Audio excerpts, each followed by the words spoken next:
Hello, everyone, and welcome to today's virtual program at the Commonwealth Club.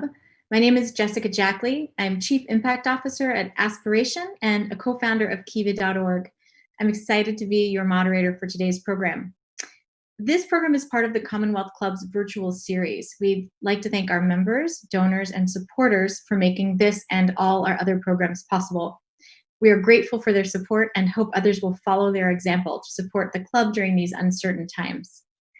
Today, I'm excited to be talking to Jeffrey Sachs, the Quetelet Professor of Sustainable Development at Columbia University and author of the new book, The Ages of Globalization: Geography, Technology, and Institutions.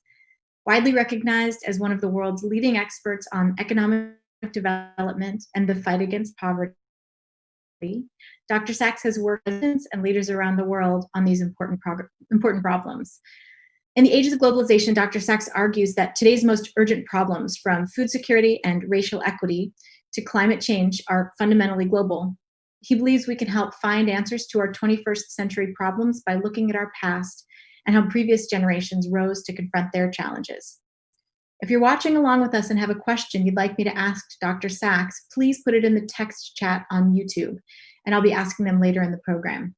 Thank you for joining us. Hi, Jeff. How are you today? Hey, Jessica. How are you? It's such a pleasure, such a joy to see you on the screen here and to get to have this conversation with you.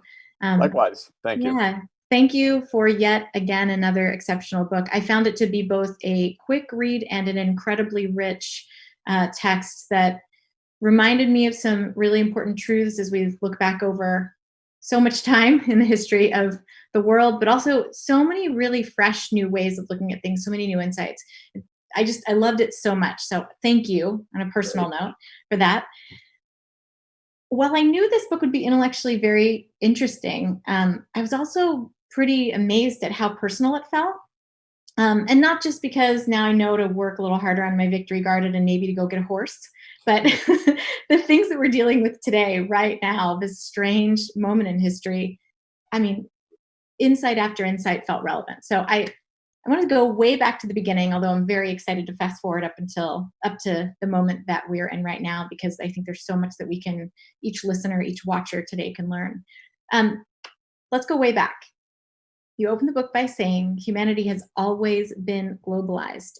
Tell us more about that. How can that be, and what did that look like 70,000 years ago?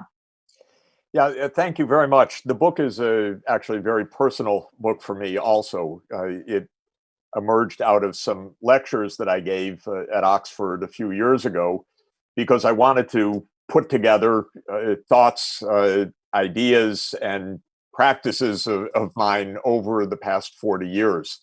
I've been advising governments in different parts of the world and have always had a very strong sense since I've been doing that, which is now 35 years of active advising governments, that probably the single most important question that one asks from any position on the globe is, how do I fit in to the rest of the world? In other words, the challenge of being part of a global economy and society is really the common reference point for almost every country in the world and almost every challenge that's faced. And I didn't know that at the beginning of my active advising work, which was back in 1985. It felt incredibly fresh and strange to me that there I was in La Paz, Bolivia, in the middle of the Andes, and everything was really a reference to how Bolivia fit into a broader world.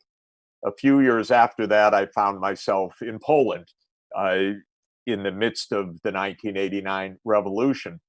And while there were many dramatic things looking inward in Poland, to be sure, almost everything about the revolution, even the way that it was defined by the Solidarity leaders as a return to Europe, was a geographic concern.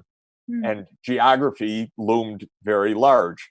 And then in Africa, where you and I have had a lot of experience in your great work with Kiva and in my work during the Millennium Development Goals, again, physical geography shaped economics and was determined by the state of technology.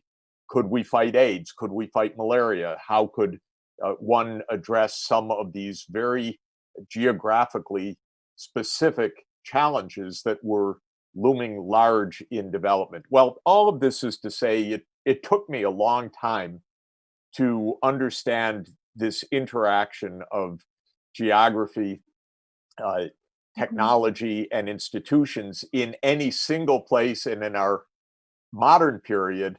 But then the more I thought about it, the more I learned about it, the more I realized this was an eternal part of human history.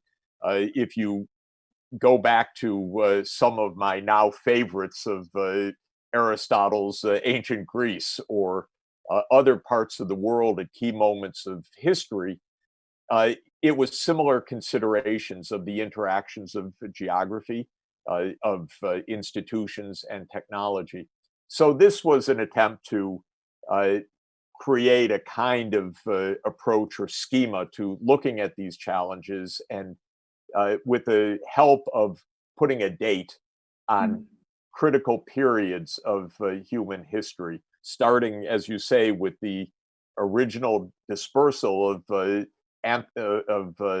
modern humans, anatomically modern human beings, us as our species, Homo sapiens sapiens, out of Africa, estimated to be about 70,000 years ago, when the real migration took hold and spread to all the world. And when one looks from that first outward migration to today, it's been a story not only of a global settlement reaching all parts of the world actually pretty quickly after the dispersal from Africa, but also a history of long distance interaction. We've been moving, trading, exchanging ideas and technologies for as long as humanity has been across the world. And my sense back in the 1980s, oh, we're watching the global economy take hold. Well, that could have been a sense throughout much of human history. Of course, things proceeded in a vastly slower pace before we had instantaneous communication, but it did proceed. And that really is the story that I'm telling in this book. And you tell it very well, in a very entertaining way. As you know, my husband Reza, he says hello, and Great. I've kept shoving the book over to him as I was reading it at night, saying, "You got to read this part." And it led to some really interesting conversations about globalization. In particular, he pointed out a quote that I had remembered reading in one of his books before, but there's a definition of globalization, Roland Robertson's view, as, quote, a concept that refers both to the compression of the world and to the intensification of a consciousness of the world as a whole. Just to kind of start with a pretty light, maybe fun question, at least for me, I was thinking, if it's about perspective and mindset as much as it is about logistics and actual reality of moving things and people around and being intertwined politically, being more connected technologically, I wonder if you think, I'm sorry, I'm going to turn off my notifications. I'm a little newer at this particular computer. I wonder if there was a period in time when people felt as connected. I know that we actually are instantaneous, and we can be instantaneously connected with anyone, anywhere in the world. But I wonder, when do you think that happened first? Were there other cultures, other times when, just like you said, maybe we've had similar thoughts about how things have been progressing again and again in a cyclical way over time? When do you think that feeling that I am connected, my idea about myself, is set in this framework of feeling like we all live in one place. All of us human beings live on this one planet, and everything we do can affect anybody else. When do you think that kind of way of looking at things emerged? Whether it was accurate or not. Yes, I think probably that idea of what the Greeks called the ekumen, which is the human settlement of all of space. They didn't know how far it would reach, but that's an idea in Herodotus in the 5th century BC, in the first histories, that there are peoples everywhere. There are peoples in Africa. There are peoples in Asia. There's us.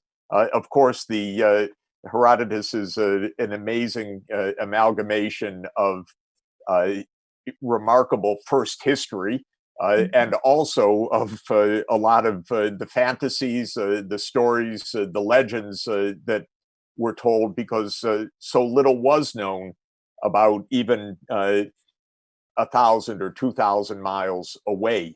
But the notion that there was a settled world, not clear how large, was an idea that certainly dates back more than 2 millennia in a very active way.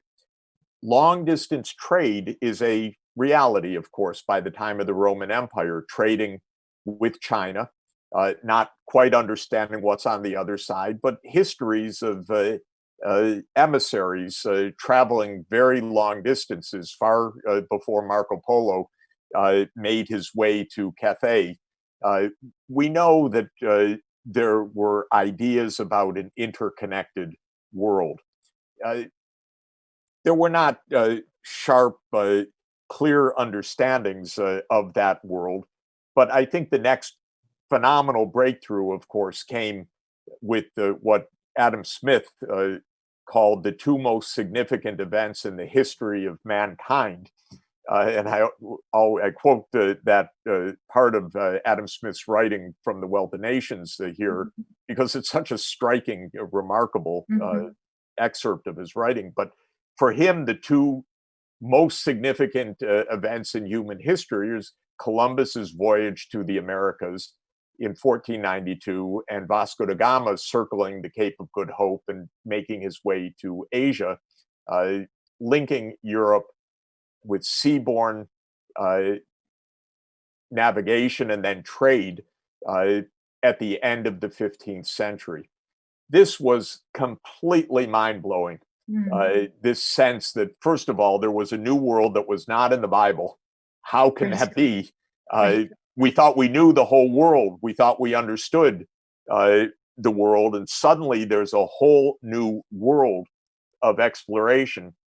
That shock alone may have been the most dramatic opening of the human imagination for ages when that happened. It triggered one after another revolutions of thought in science, in humanities, in religion, in philosophy.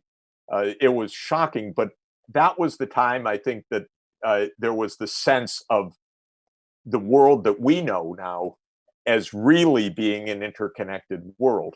And within a couple of decades of those voyages, basically every aspect of thinking went wild. I'm deeply attracted to the decade 500 years ago now, that the decade of the 1510s and the 1520s, completely revolutionary. It was my favorite painting, which is Raphael's School of Athens, painted in his stanzas in the Vatican, and Thomas More's Utopia, showing the idea of a new world opening up. Erasmus showing the new humanism, and Martin Luther posting his 95 Theses on the cathedral door in Wittenberg. Add to that Machiavelli writing at the same time, and the first manuscripts of Copernicus's heliocentric theory of the world. Basically, within a few years, there was such an upheaval of thought, I think fundamentally because the whole world had opened up, and there was a printing press to carry these new ideas all over Europe in an incredible explosion of writing and thinking. So that's a second clear moment. For me, a third clear moment that I would highlight is a remarkable essay of the remarkable philosopher Immanuel Kant in 1794, called perpetual peace. And Kant, this great philosopher of modernity and of the Enlightenment, I did my asked the thesis question, on him. there you go, asked the question, Yeah. what would it take to have global peace? And for me, that is yet another step of this self-realization. We are all in this together. What can we do to stop this fighting? And Kant gives a remarkable answer about a global society of republics, in effect, really giving the first idea of a world united in republicanism through international trade and out of the hands of the princes and the despots and the monarchs who send young men off to war. And soon after Kant was a similar conceptual piece of Jeremy Bentham, the inventor of utilitarianism, who basically invented the idea of international law, saying that we need a charter which guides global statecraft. Maybe the last next stage that I would say in your question about self-realization is the iconic picture taken from space of the small blue planet when we see Earth from outside for the first time. I think that is also a completely mesmerizing and transformative moment, or at least it should be. Stare at it, look at it, and if you think about Earth the same way again, maybe you're missing something in the picture. We are on this little speck. It is fragile. Of course, some people dream of going someplace else, but if we can't fix what's on our planet, we're not going to do much better trying to cross the cosmos for something better after we've wrecked this planet. Yeah, it's sobering. I mean, I've often wondered, I'll talk to people who have gone to the same places, maybe even for the same-ish amount of time, and come back with different takeaways, different realizations. And I mean, something I'm a little bit obsessed with is, what is the thing? And you have quote after quote, and I have all of my notes right here about, for example, okay, so for example, in the industrial age, you talk about how output per person in these 200 years, right? It grew 11x, and then poverty went from 90 to 10%. I mean, these amazing shifts, but yet we still have these remnants, these lingering big problems in the world, and there are threats coming up. And I think about, if only everyone thought this one thought, or knew this piece of information, or saw that beautiful picture of the Earth, or what would it look like? And I guess kind of paired with this, I'm not asking you to, what's the answer, what's the big sweeping answer there, although maybe I'll get to it later. But I guess I've been thinking a lot as I've read. You talk about human activity and output, and you could talk about output in this, and of course this is what economists do, right? You talk about it in this one general way: output, Yes. stuff we do. Exactly. And I think, is all output created equal? Of course it's not. Isn't some output counterproductive in the end? In other words, doesn't it matter greatly what that action is, that product, that service, whatever the output is, right? Whatever value we're creating. I've learned in business school that value really usually means one thing, or traditionally has, which is a bummer. Trying to work on redefining that. But is the kind of output that's related to creating much more pollution or inequality, for example, obviously, like, it seems like it should be counted differently than output that leads to greater wellness for people and planet. Can you talk to me just a little bit about that? A little bit about how we think about what we measure, how we measure it, what's worth measuring. I know these are big questions, but I want to ask you all the big Absolutely. questions, the big kind of cheesy, what's it all mean questions. Right. So I see the numbers and I understand, but I wonder what will allow people to, what will allow all of us to sort of continue to evolve and wake up to these bigger truths and to the opportunity that we have. when I look at the dates of these ages of globalization, after this first dispersal, the next fundamental change of human life is sedentary life as farmers, the Neolithic revolution, the birth of agriculture about 10,000 years ago. And then I talk about another major technological breakthrough, basically the automobile age of 3000 BC with the domestication of the horse, and how fundamental the horse was in changing everything about scale of human activity, productivity, transport, communication, obviously, and all the rest. How that gave way to the large empires that we regard as the iconic empires, the Roman Empire, the Han Empire, and so forth. And then the breakthroughs that I just mentioned of the ocean age, the discovery of the sea routes, the fact that with ocean-based navigation, you can move goods and people, including, alas, slaves, but people at very low cost compared to the costs of moving goods and services and people over land. And suddenly there was a worldwide economy taking shape. So one can consider the 1500s, 1600s, 1700s to be the birth of the modern capitalist integrated world. And I emphasize it's not that pleasant a picture because it was occasioned, as in many of these transitions, with incredible violence and in incredible view by the conquering societies of their God-given and innate superiority, and therefore their God-given rights to plunder, to kill, to destroy other civilizations, to create genocides, to enslave, and so on. The period you're referring to is the sixth of the seven ages of globalization. It's the birth of the industrial age, which, even more than the other periods, is really the remarkable fruits of one huge breakthrough, and that is the steam engine, which suddenly enabled humanity to mobilize energy, and specifically fossil fuel energy, coal, oil, and natural gas, on a scale that was simply, literally in every way beyond imagining and beyond possibilities beforehand. So economic historians distinguish between the organic economy, which is basically what we can make with our hands or with animal power, and with wind in sails and wind in mills and water in water mills. But that adds a little bit. It doesn't change that much.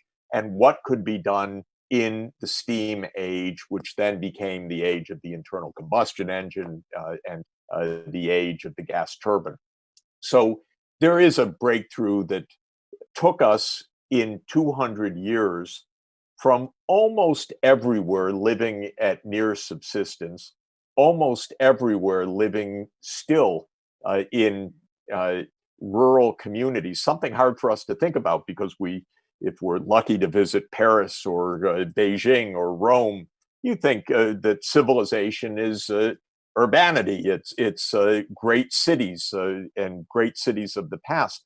But in fact, only 10% or much fewer or much less of the world population lived in cities up until the industrial age. And countries that urbanized early, like the Netherlands and the UK, were extraordinary outliers. And in fact, the UK got to industrialization first, also made that little island of Britain take over the world because it got to industrial scale power ahead of its near rivals, in fact. So all of this is to say there was a deep transformation in every aspect of life that we need to understand is only around 2 centuries old, that took global society from essentially pervasive and seemingly perpetual subsistence or poverty to our current state on average of global wealth, and to a remarkable decline in extreme deprivation from what was near universal maybe 80 to 90% of the world population, down to something less than 10% today, and in a context in which the world population increased tenfold. Quite remarkable. And it was as late as 1798 that Robert Thomas Malthus was writing in his work, The Principles of Population, that we would never escape from poverty because we could never keep ahead of the rise of population that would drive living standards back down to subsistence. But here, as Malthus said, the rise of productivity did spur a tenfold rise of global population. But on top of that was a hundredfold, roughly, increase of output, meaning 10 times per person by the end of this period. Now, the question you pose, what does that all mean in terms of well-being, is actually something I was writing exactly today.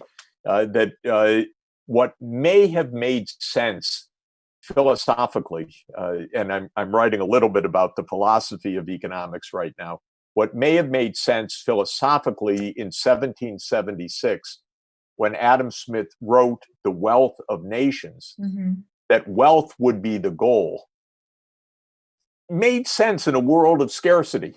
Sure. But now we are in a world of wealth. You could say, by the way, with incredible crimes along the way, with incredible suffering along the way, with incredible inequality along the way, and still with this striking, shocking, completely unnecessary fact that there still is 10% of the world's population with extreme deprivation, and no reason for that at all, as you know well, and as I've seen with my own eyes. We're no longer in a world of scarcity. We are in a world of wealth. So we need a new philosophy.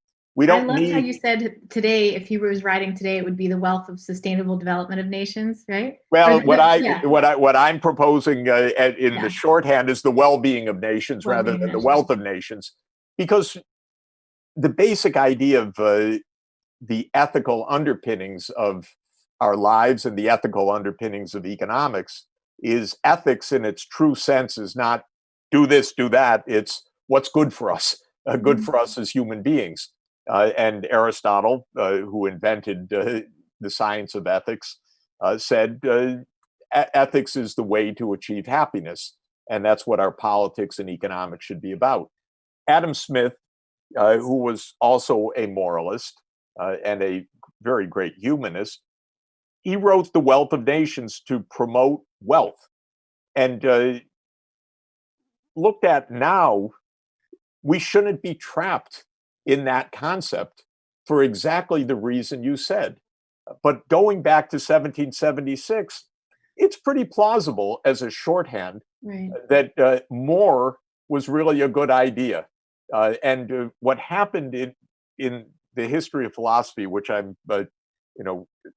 many people have sorted out and thought about, is the odd part that throughout most of Western history, philosophers railed against avarice and accumulation of wealth as something that was not for the human good. But they were, in a way, speaking about static economies and static societies. So greed and accumulation was almost surely a zero-sum struggle. Somebody getting rich meant automatically somebody getting poor. To Adam Smith's basic motivation in The Wealth of Nations, he recognized rightly that he was living at a time when you could have more without somebody having less. It didn't always work that way because a lot of accumulation was based on slavery, for example. So that was really a terrible case of negative sum, or at least zero sum struggle.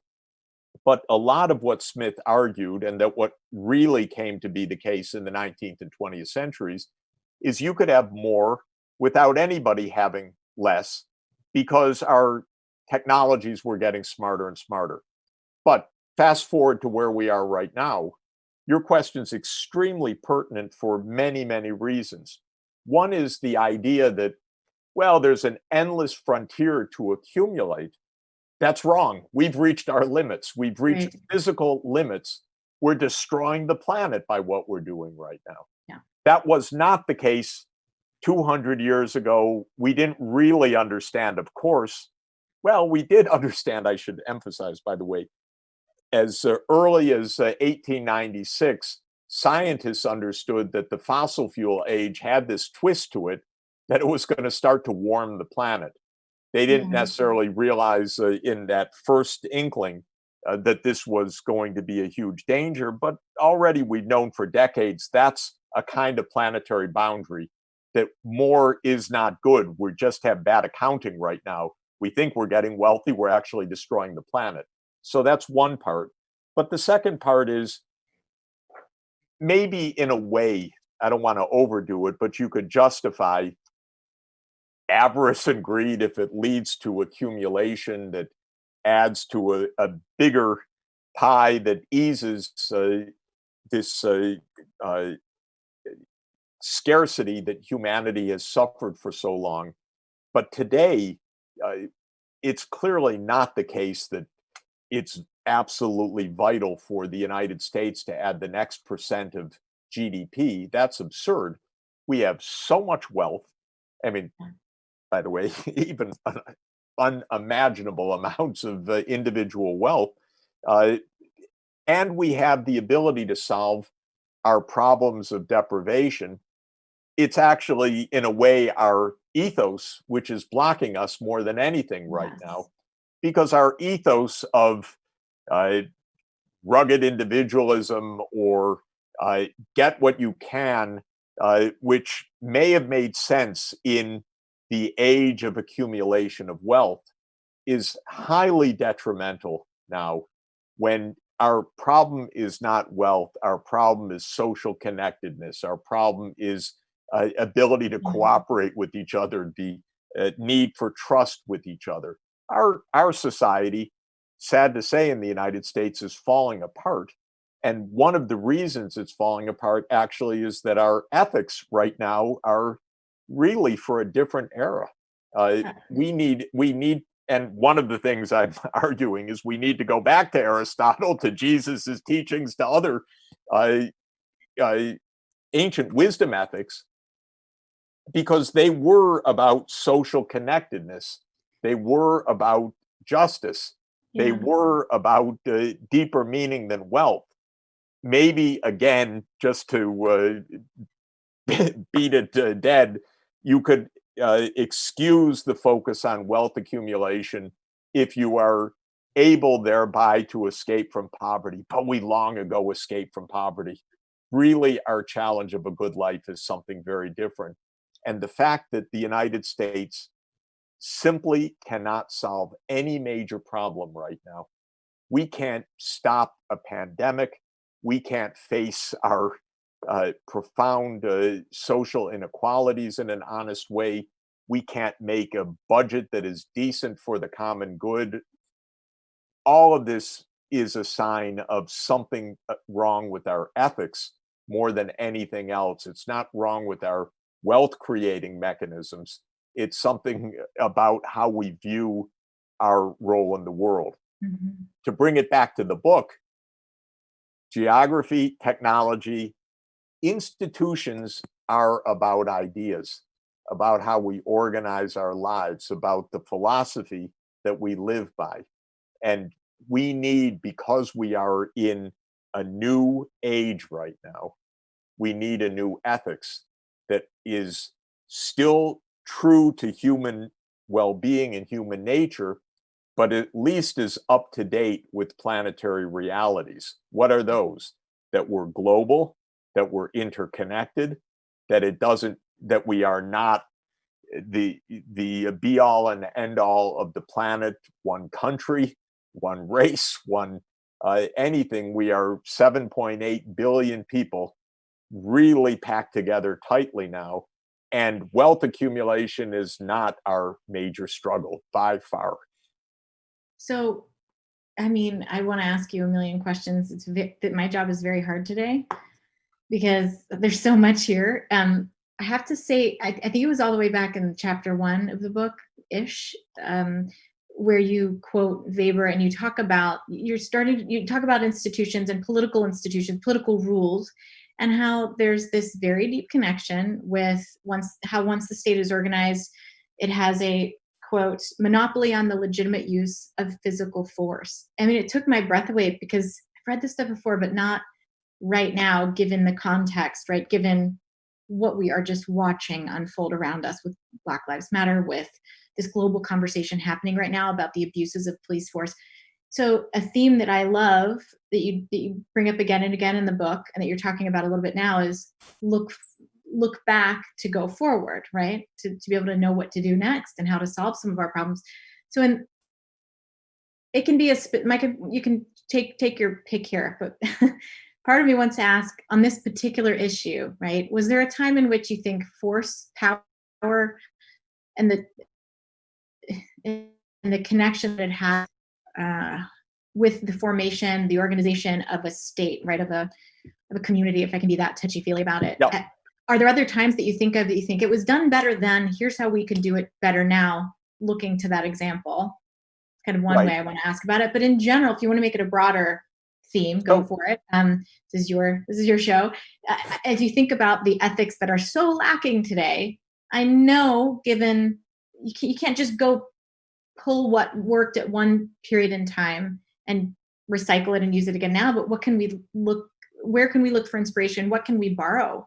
What can we adapt? When did it work best? Do you think?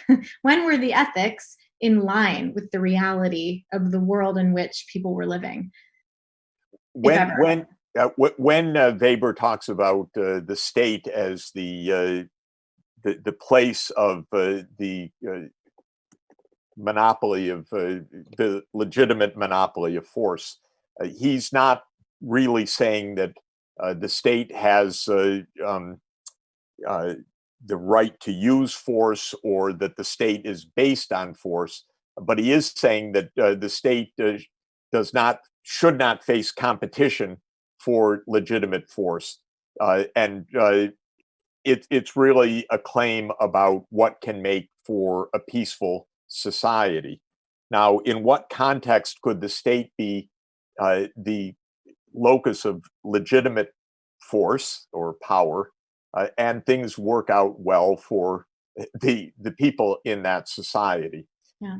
That question is the age-old question of politics, and probably the best answer to it, just like the best answer to ethics, was given in the first book of political science ever written by Aristotle in the Politics. And that was 2,300 years ago, roughly. What I love about Aristotle's view of politics is that he says it's self-evident that what is politics? Politics is about the action of the community for the good of the people in the community. The Greek idea of the good is eudaimonia, and the idea of politics is to organize the polis, the city-state of Aristotle's time, for the eudaimonia of the people. What a wonderful idea.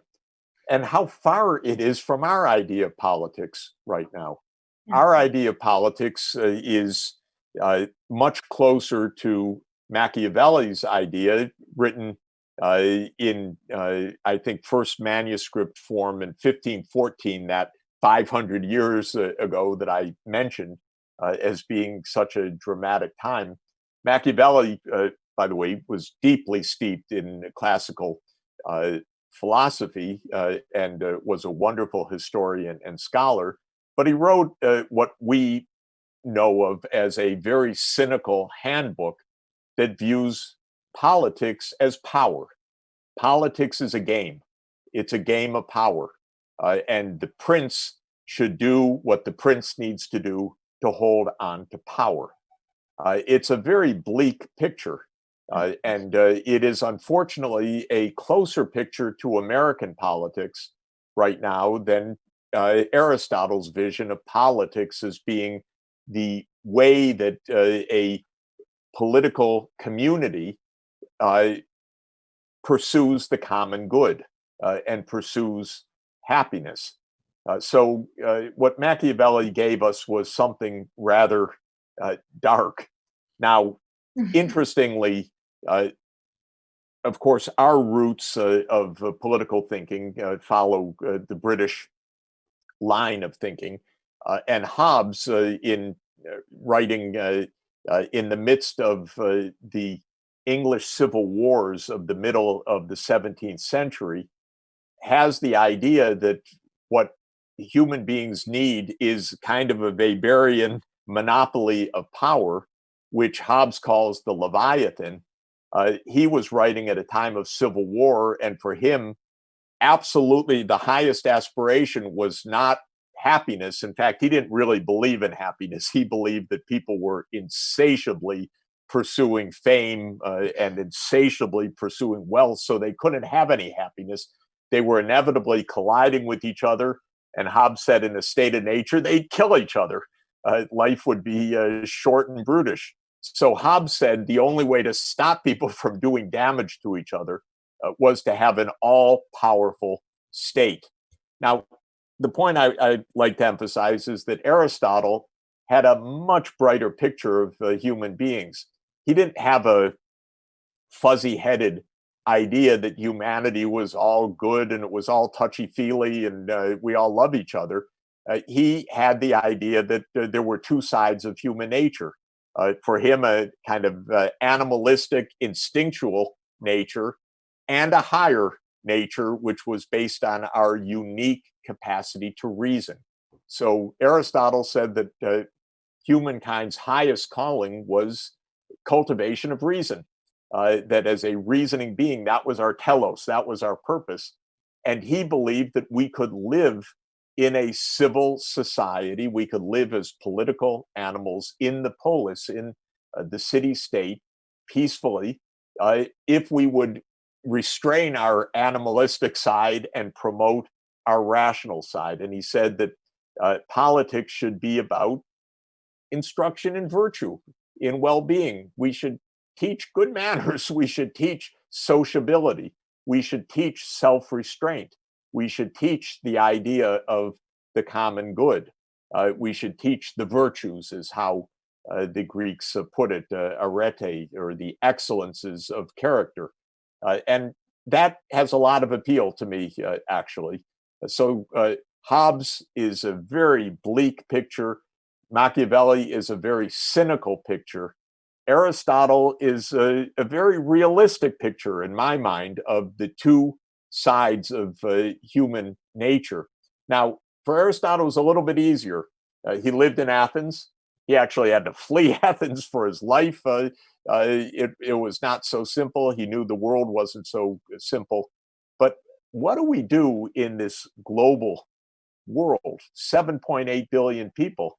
And humanity is not touchy-feely that we all love each other. It is nice to think, but it's not so easy to realize, even within our communities, much less across the world. Mm-hmm. So I think part of our really big practical challenge is, can we find a common ethical base for pursuing the common good that overcomes what is, I believe, an instinctive, even evolutionarily built in us versus them mentality that contributes to our instinctive nature, good for me, not for them. Mm-hmm. And that I regard as so much of our problem, and where rationality should overcome instinct in this way. We're pretty deeply, I think, hardwired to hate the other, unfortunately. It seems that is one of the outcomes of evolution on the African savanna, where different small bands of humans competed with each other for turf and for survival. And we probably are an embodiment of that ancient struggle. And it reminds me, Jessica, of I think a very important general guidepost for all of us is a saying of my great guru in evolutionary biology, E.O. Wilson at Harvard, who's one of the gifts to this world in knowledge and insight. He says, we've stumbled into the 21st century with our Stone Age emotions, our medieval institutions, and our near godlike technologies. And what is so pertinent about this, first of all, is the interplay of human nature, institutions, and technology. So we're exactly aligned on that. Right. But what Wilson is emphasizing is that they don't run on the same speed. And we have to understand. And the more we understand, the more we can appreciate this asynchronous reality, that we have some very deep and unsettling ideas and instincts and feelings about the world that are probably really deeply part of the human species. We have institutions like our Constitution, which was made in 1789, absolutely brilliant then, but I wouldn't start with a lot of it now. If we were doing it over again, it has led to certain pretty deep-seated problems in our country. And technology is racing ahead at the rate of Moore's law, doubling every year or two. Our human nature is not doubling every year or two in understanding. Our institutions are not keeping up. And yet we're now in the digital age. I mean, that quote, it's like you couldn't have designed it better to line up. I loved the several quotes throughout the book of E.O. Wilson. I would like, since we're a little over halfway through, I would like to look at some of the audience questions, but Right. selfishly, I'm going to reserve the right to kind of weave one little part of my own question into it as well. When you talk about just now, we can't go start over and rewrite the Constitution, but if we would today, what would it look like? How would it be different? Knowing what we know, being who we are today. So I'm telling you again and again, I was nodding along, relating to so much in the book, including like weird stuff I didn't anticipate relating to. Like, for example, way back in the way back Paleolithic age, talking about clans and these small foraging bands, I guess I should say, of 20 to 30 members. I'm thinking, that's like the size of my quarantine pot almost. There you are. and I was thinking, like, what can I learn? What can I learn from how they did things? What was working, what wasn't? I feel like in a lot of ways, this strange moment with COVID is allowing us to, in a very personal way, all of us take a breath and sort of rebuild, kind of the way that we interact with the world, right? So with that, my selfish sort of thread in this next question, one of our audience members is saying diseases and pandemics have shaped history. Of course, smallpox, bubonic plague, et cetera. And you go through a lot of those. How do you think the COVID pandemic right now will reshape or could reshape the future? Yeah, we are being reminded of all sorts of things. Before I get to COVID, I actually wanted to just encourage all of us to think about that question. What would we do in political design? Because I think it's actually a very interesting question. I just wanted to mention a couple of thoughts about that and then turn to the pandemic. I would definitely not have a president. This is the starting point. We do not need this single executive, especially in the United States, that combines two roles that almost in every other decent place right now is separated, which is head of state and head of government. In almost all countries now, in constitutional dispensations, there's either a monarch who is a constitutional monarch that is the head of state, Queen Elizabeth, or the King and Queen of Sweden, and so forth. And they embody a national pride, a national history, and don't get involved in day-to-day politics. The head of government runs the executive branch and is typically in constitutional monarchies the prime minister now. So it's an executive that is beholden to a parliament and can lose a vote of confidence, which would be a really nice thing if we had that, because who could have confidence in the nut that we have as president right now? Nobody should. So in our country, they had the model of the king, King George. They didn't want a king, although there was some flirtation with the king among some of the more monarchically oriented of the founding fathers. But they needed an executive, so they created the president as both the head of state and head of government. It's too much. It's too powerful. And as the U.S. became an empire and became a globe-straddling military superpower, we invested far too much power in one person.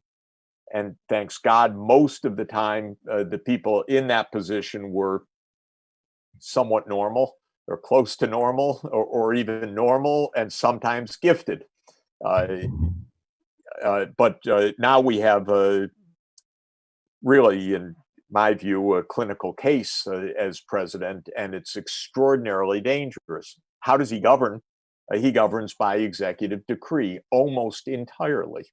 And it's one, and what we're learning, I didn't really appreciate it, how many times the word emergency or national security appears throughout our national legislation, giving the president extraordinary powers in what are supposed to be extraordinary circumstances. But if you have an autocrat like Trump, who sees everything as an emergency, or claims everything to be an emergency, you grab power in an unbelievable way. So this man is able single-handedly to do absolutely horrible things.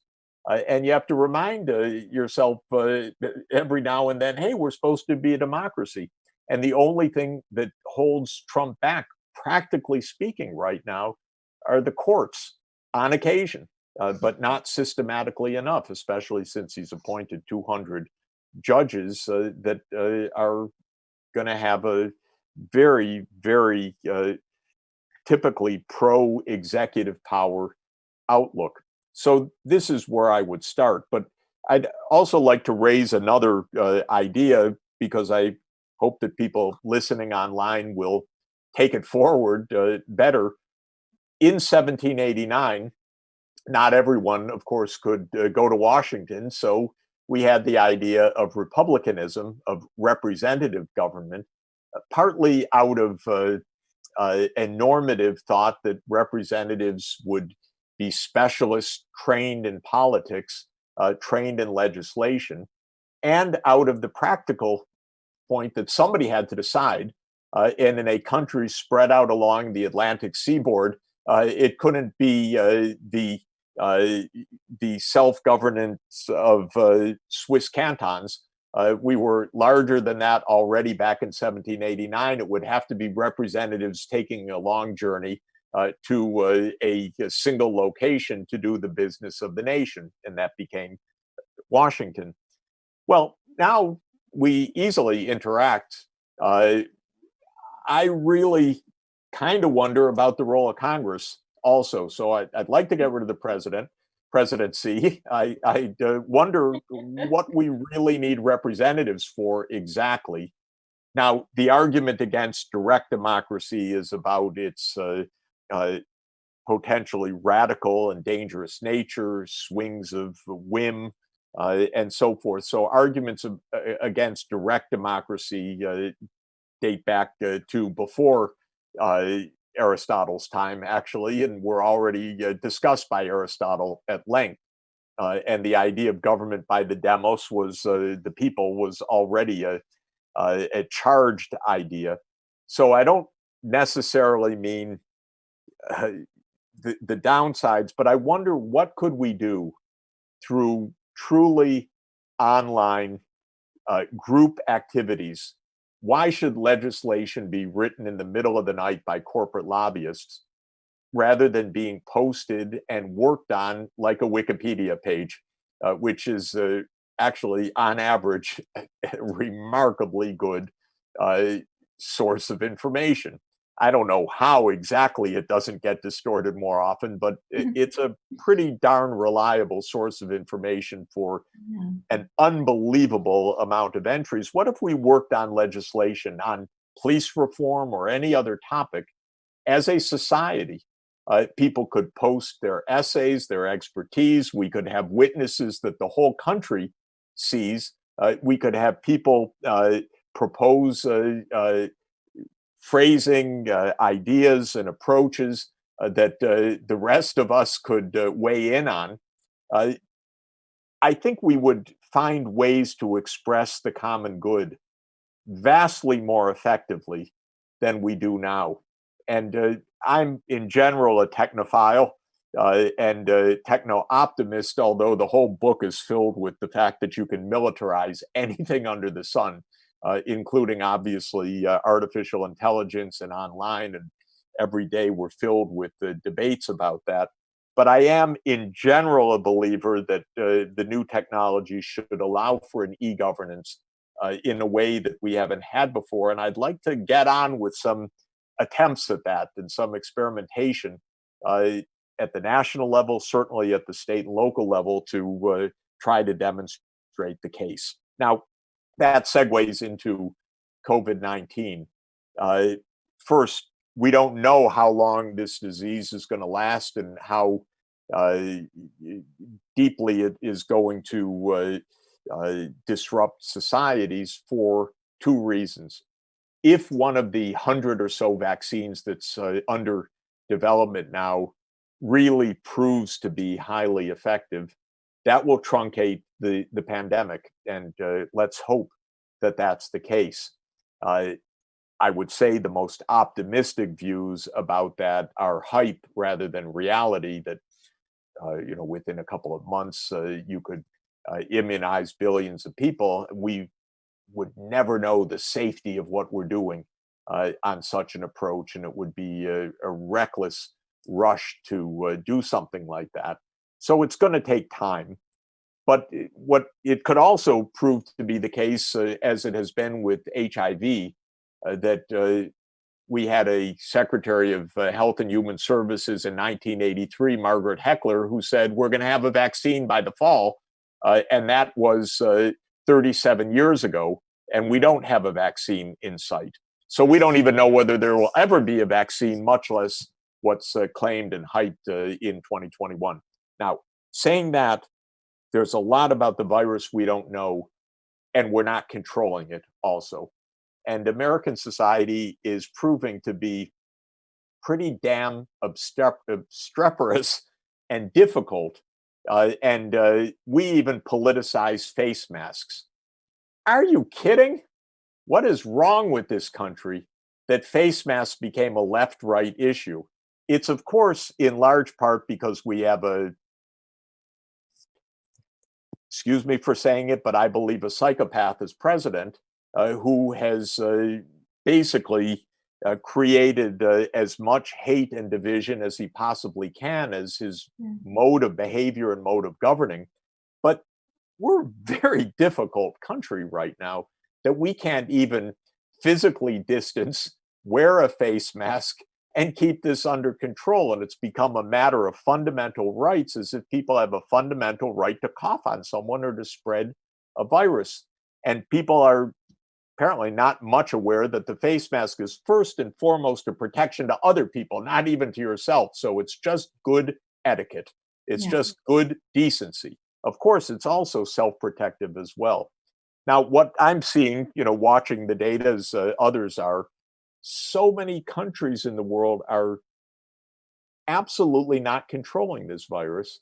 And a lot of them are ruled by Trumplets, like Brazil. Bolsonaro is a horrible president, actually, with all of the instincts of Trump: nationalistic, anti-science, lots of bravado, terrible examples.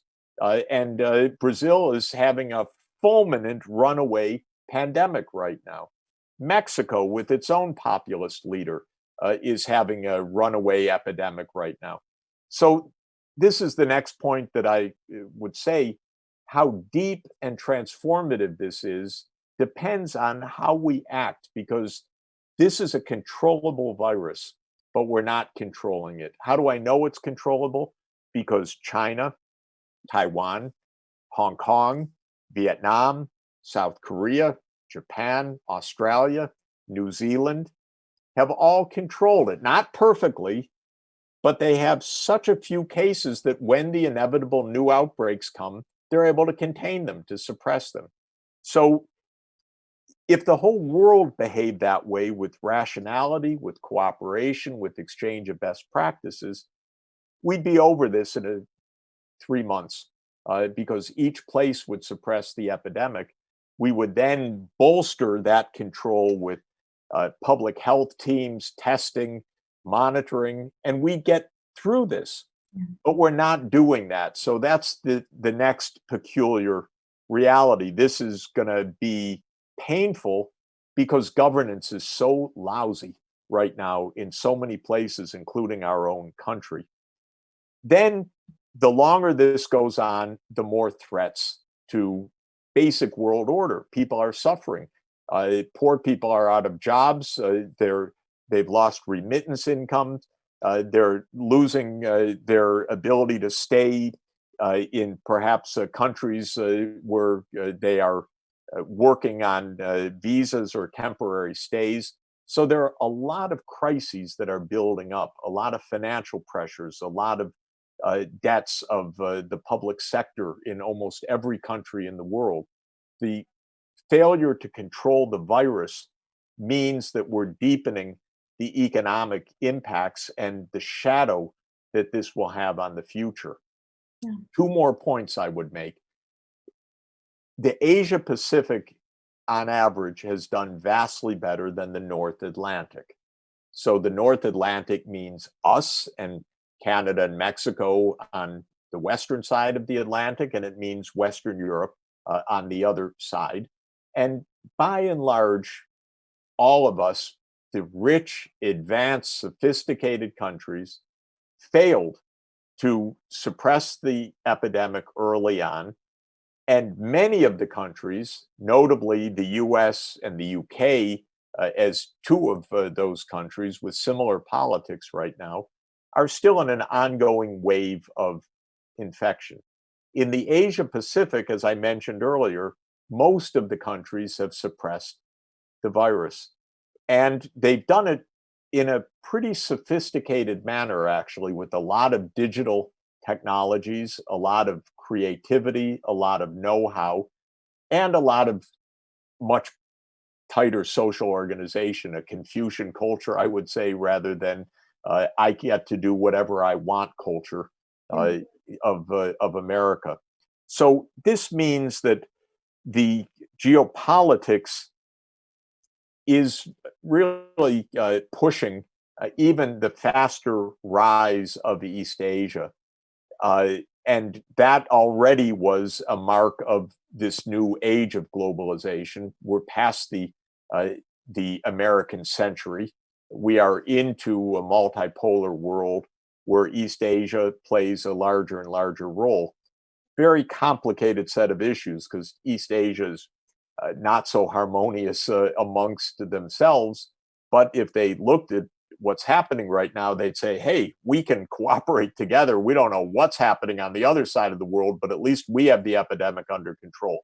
The last point about this epidemic, obviously, is that it has pushed us headlong into the digital economy, a trend that was completely underway, but in 12 weeks has accelerated to what might have taken 5 to 10 years otherwise. How many businesses have I talked to, and I'm sure everyone has this experience, where people said, oh my God, I didn't realize we could do 80% of our work from home.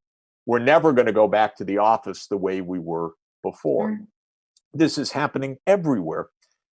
And it means that the jobs of the future are absolutely changing before our eyes in a way that only a mega war would have done in the past.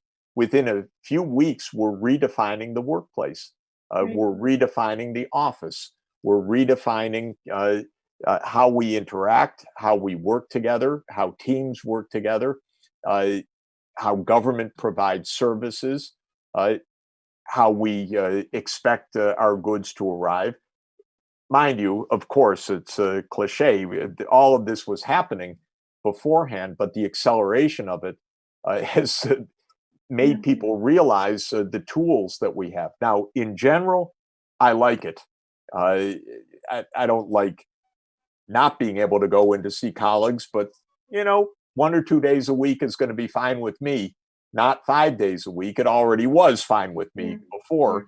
And I think if we make something good of this, uh, we can make for more leisure time, for less commuting time, for more quality interactions when we are together. But we should understand that it has created an unbelievable amount of inequality as well in a short period of time.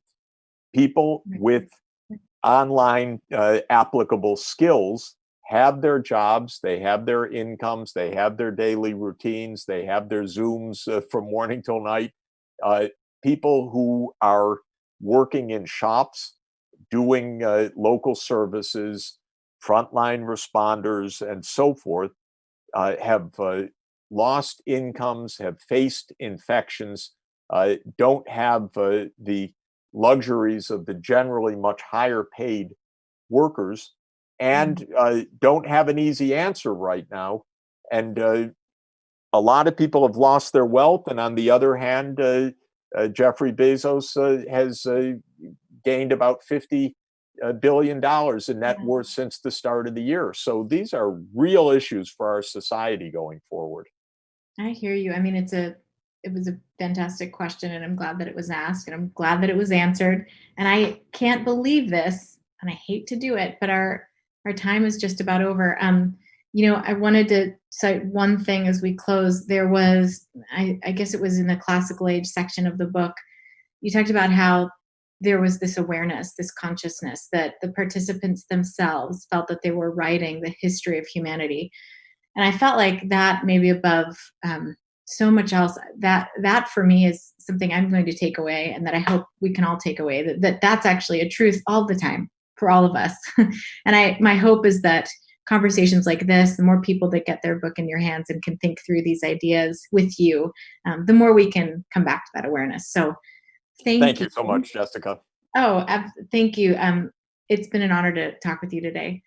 So our thanks on behalf of the Commonwealth Club, our thanks to you, Jeffrey Sachs, author of the new book, The Ages of Globalization, for joining us today. We'd also like to thank our audience for watching and participating live. If you'd like to watch more programs or support the Commonwealth Club in making virtual programming, please visit commonwealthclub.org/online. I'm Jessica Jackley. Thank you, and stay safe, everyone.